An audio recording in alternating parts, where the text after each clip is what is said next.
Hello बच्चों, चलिए प्रश्न को देखते हैं। प्रश्न दिया गया है कि तृतीयक अमीन का एसिटिलीकरण नहीं होता है, एसिटाइलेशन नहीं होता है।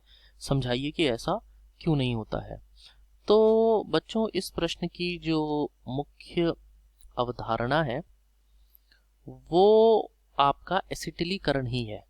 तो आपको एसिटिलीकरण के बारे में पता होना चाहिए। यदि आपको पता है तो आप बहुत आसानी से इस प्रश्न का उत्तर दे सकते हैं।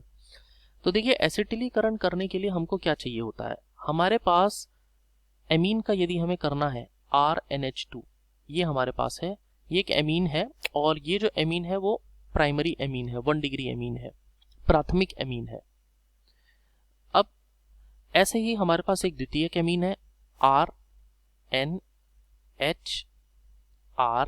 और ऐसे ही हमारे ये द्वितीयक एमीन हो गया, 2 डिग्री द्वितीयक एमीन हो गया। और फिर हमारे पास तृतीयक एमीन आता है R, R और R। इस तरीके से हमारे पास N आ गया। तो बच्चों देखिए, प्राथमिक, द्वितीयक और तृतीयक एमीन में से केवल प्राथमिक और द्वितीयक एमीन ही एसिटिलीकरण दे सकते हैं, तृतीयक नहीं दे सकता। कैसे नहीं दे सकता? एसिटिलीकरण करने के लिए हम यहाँ पर NH2 का एक H हटाते हैं और उसकी जगह पर एक एसिटाइल समूह यानी कि CH3C डबल बॉन्ड O समूह यहाँ पर जोड़ दिया जाता है। तो CH3C डबल बॉन्ड O समूह आता है, एक H को हटाता है और उसकी जगह पर वो जाकर के जुड़ जाता है। तो CH3CO और CH3CO का जो स्रोत होता है वो क्या होता है? CH3CO का स्रोत होता है एसिटिक एनहाइड्राइड।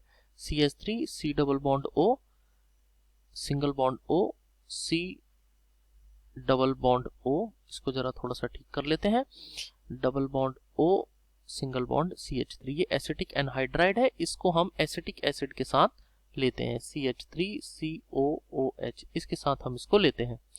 तो एसिटिक एनहाइड्राइड का एक हिस्सा जो है यहाँ पर आपका CH3CO टूट करके निकलता है और CH3CO यहाँ आकर के एक H को हटाता है, खुद उसकी जगह पे जुड़ जाता है। तो बनने वाला जो यौगिक होता है, जो उत्पाद होता है, वो हमारा बनता है RNH single bond C double bond O single bond CH3। तो हमारे पास यहाँ पर एक एमाइड बन जाता है और यहां से एक हाइड्रोजन निकल जाता है H प्लस के रूप में। तो ऐसे इस प्रकार से हमारी ये प्रक्रिया चलती है। तो आप देख सकते हैं यहाँ पर कि हमारे पास प्राथमिक में हाइड्रोजन है जो कि हटाया जा सकता है, द्वितीयक में भी एक हाइड्रोजन है जो हटाया जा सकता है CH3CO के द्वारा, और लेकिन तृतीयक में हमारे पास यहाँ पर कोई हाइड्रोजन नहीं है। तो द्वितीयक जो अमीन है, जो द्वितीयक एमीन है, वो भी CH3CO के साथ अभिक्रिया करेगा और यहां से वो एक हाइड्रोजन को हटा दिया जाएगा CH3CO के द्वारा। तो ये C double bond O single bond CH3 इस तरीके से बन जाएगा और एमाइड बन सकता है। लेकिन तृतीयक में चूंकि यहाँ पर कोई हाइड्रोजन नहीं है नाइट्रोजन के साथ, तो CH3C डबल बॉन्ड O जब अभिक्रिया करने आता है तो यहाँ पर कोई हाइड्रोजन नहीं होता जिसे वो हटा सके, और इस प्रकार से ये अमाइड बंध नहीं बना पाता। तो इस प्रकार से तृतीयक एमीन का एसिटिलीकरण नहीं किया जा सकता।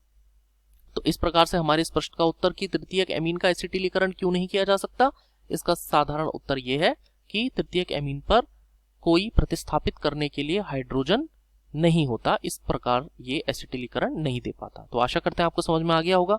धन्यवाद।